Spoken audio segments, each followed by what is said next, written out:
லெபனானில் அந்த காலத்தில் யூஸ் பண்ண பேஜர்ஸும் வாக்கி டாக்கீஸ் அப்படின்னு சொல்லுவாங்களே அதுவும் வெடிச்சிருக்கு. இது வெடிச்சதில் 40 பேர் இறந்துருக்காங்க, 3000க்கு மேலே இருக்கிறவங்களுக்கு அடிபட்டிருக்கு.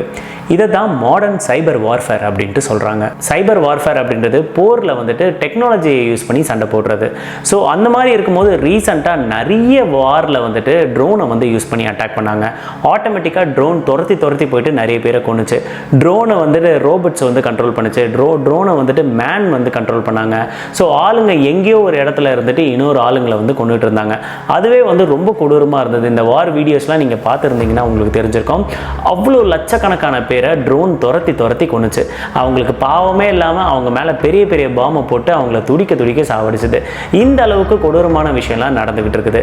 இதுக்கு மேலே இங்கே பார்த்தீங்கன்னா அது போரில் நடந்தது. ஆனால் இப்போ ஊருக்குள்ளேயே ஃபோன் மூலிமா இந்த பிரச்சனை வந்து நடந்திருக்கு. இதோட ஆக்சுவல் பேக்ரவுண்ட் என்னன்னு பார்த்தீங்கன்னா ஃபர்ஸ்ட் வேவ் ஆஃப் எக்ஸ்ப்ளோஷன் வந்து எப்போ நடந்திருக்குன்னா 17ஆம் தேதி செப்டம்பர் மாதம் அரௌண்டு வந்து ஒரு 3-3:30 மணிக்கு ஃபஸ்ட்டு இந்த மாதிரி ஒரு பிரச்சனை வந்து நடந்திருக்கு.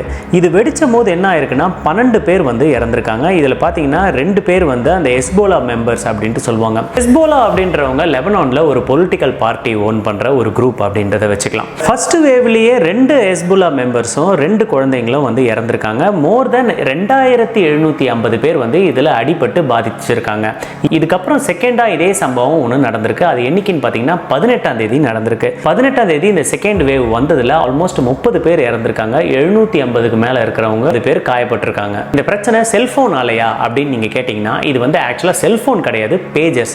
உங்களுக்கு நல்லா ஞாபகம் இருக்கும், கொஞ்சம் வருஷங்களுக்கெல்லாம் முன்னாடி இந்த ஃபோன் டெக்னாலஜி மொபைல் ஃபோன்லாம் வரதுக்கு முன்னாடி நம்ம எல்லாருமே பேஜர் அப்படின்னு சொல்லிட்டு ஒரு டெக்னாலஜியை யூஸ் பண்ணியிருப்போம். 90s கிட்ஸால் இதை ஞாபகம் வச்சுக்க முடியும். இந்த 2000ல் பிறந்தவங்களுக்கு இது கண்டிப்பாக தெரிஞ்சிருக்காது. அந்த காலத்தில் பேஜர் அப்படின்னு சொல்லிட்டு ஒரு விஷயம் இருக்கும். டெக்ஸ்ட் மெசேஜ் மட்டும் இன்னொருத்தங்களுக்கு அனுப்பிக்கலாம். இந்த ஹெஸ்போலா மெம்பர்ஸ் அப்படின்றவங்க வந்து பார்த்தீங்கன்னா இந்த லெபனானில் இருக்கிற ஒரு பொலிட்டிக்கல் பார்ட்டி. நான் சொன்ன மாதிரி இவங்களுக்கும் இஸ்ரேலுக்கும் சில கண்ட்ரீஸ்க்குலாம் வந்து ஆகாது. ஸோ என்ன பண்ணியிருக்காங்கன்னா இந்த ஹெஸ்போலா மெம்பர்ஸ் வந்து என்ன பண்ணியிருக்காங்கன்னா நம்மளோட ஃபோனெல்லாம் வந்துட்டு இன்ஃபில்ட்ரேட் வந்து பண்ணுறாங்க. நம்மளோட ஃபோன் சிக்னல்ஸ் எல்லாம் வந்துட்டு ஆல்ரெடி இஸ்ரேல் கவர்மெண்ட் வந்து ட்ராக் பண்ணிக்கிட்டு இருக்குது அப்படின்னு சொல்லிட்டு நம்மளோட டேட்டாவெல்லாம் வந்து இன்ஃபில்ட்ரேட் பண்ணிக்கிட்டு இருக்காங்க. ஸோ அதனால நம்ம வந்துட்டு இதெல்லாம் வந்து யூஸ் பண்ணோம்னா நம்ம வந்து கம்யூனிகேஷன் பண்ணணும்னு நினச்சா நம்ம வந்து பேஜர்ஸ்க்கு வந்து மாற்றிக்கலாம் அப்படின்னு சொல்லிட்டு அந்த ஹெஸ்போலா டீம் அந்த கம்யூனிட்டி மட்டுமே இந்த பேஜர்ஸை வந்து யூஸ் பண்ணியிருக்காங்க. பேஜர்ஸ் வந்து இவங்க பர்டிகுலராக ஒரு கண்ட்ரியிலேருந்து ஆர்டர் பண்ணி இவங்க வர வச்சிருக்காங்க. இதில் இவங்க வாங்கின பேஜரோட நேம் வந்து அப்போலோ கோல்டு AR924. இது ஒரு alpha numeric one way pager. இது வந்து டேக்கோ form factor sold under the brand name of Taiwanese company gold Apollo.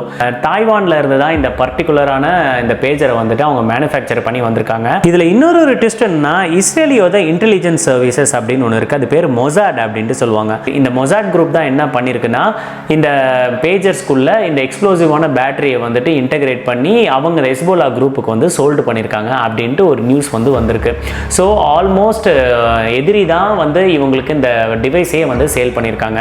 இந்த பேட்டரிலாம் வந்து ஆட்டோமேட்டிக்காகவே சடன் ஹீட்னால வெடிச்சுதா இல்லை வந்துட்டு சைபர் வார்ஃபேரால் வெடிச்சுதா இல்லை ஆல்ரெடி வந்துட்டு இதை வந்துட்டு டைமர் செட் பண்ணி வச்சுட்டாங்க.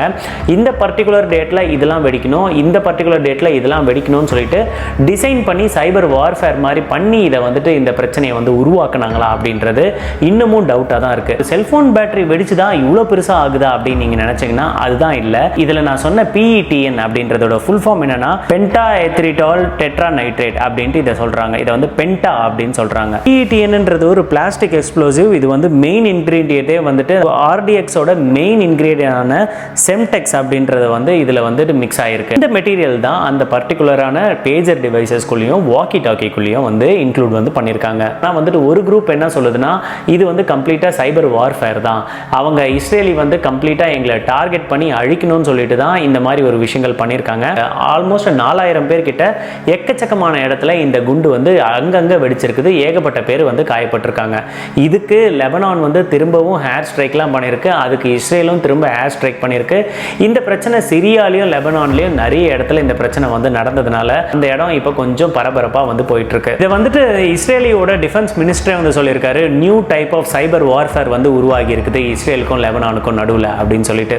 ஸோ பார்த்தீங்கன்னா முன்னாடி வந்துட்டு கன்னை வச்சு ஷூட் பண்ணிட்டு இருந்தாங்க. அதுக்கப்புறம் வந்துட்டு சேட்டிலைட்டை யூஸ் பண்ணிட்டு ஆளுங்களை எங்கே இருக்குன்னு பார்த்தாங்க. அதுக்கப்புறம் ட்ரோன் வந்துச்சு. ட்ரோனில் வந்துட்டு மேனுவலாக ரன் பண்ணுற ட்ரோன் வந்துச்சு. இப்போ சேட்டிலைட்டை யூஸ் பண்ணிட்டு ரோபோட்ஸ் வந்து ட்ரோன் யூஸ் பண்ணுறது.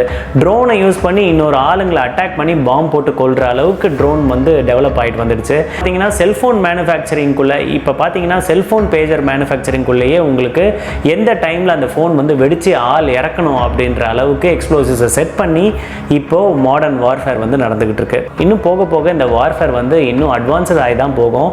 மக்களை கொல்றதுக்கு டெக்னாலஜி எந்த அளவுக்கு யூஸ் ஆகுது அப்படின்றத நீங்களே பாருங்கள். இதை பற்றி நீங்கள் என்ன நினைக்கிறீங்கன்றதை கமெண்ட்டில் சொல்லுங்கள்.